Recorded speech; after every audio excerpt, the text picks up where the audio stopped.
Hey, Jeff. Hey, In this episode of Hey, Jeff, I believe we're still on, well, I know we're still on the beautiful Lake Murray topic. of It's course. such a gorgeous January day out here.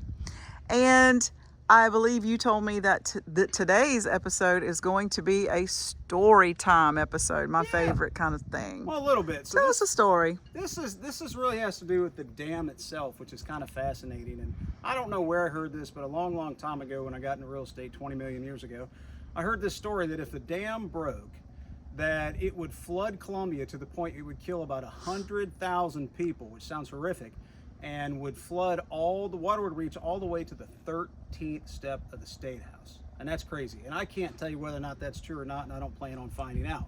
However, interestingly enough, so that got taken into account about 30 years ago, and they started making plans to build a backup dam. And that happened and was completed in 2005, right?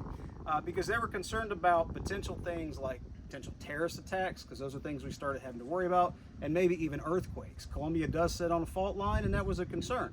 So they built this backup dam, and the fascinating stuff about that is it set some records, it would just fascinate me. So it was actually built in less time than originally proposed. In addition to that, it cost them less than they had originally proposed that it would cost them, which is fascinating. And if you know anything about government, that's really rare, for something to be done faster and cheaper than they said it was going to, because as you know, Susan, it usually costs twice as much and takes twice as long, right? Yes, absolutely. So that was very impressive.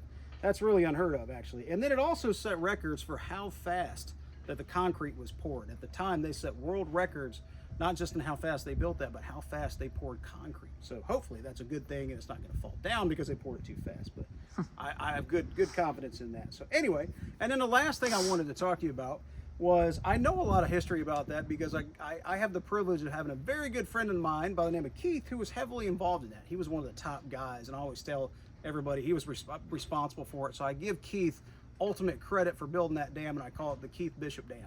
So he did an awesome job. So well done, Keith. And the main thing I want you to take away from this is if you have any questions about the dam, give me a call, give Susan a call the Carolina Results team, and we'll sit down and talk to you about the lake, and most importantly, buying and selling on Lake Murray. Right, Susan? Right. Thanks, Jeff. Bye.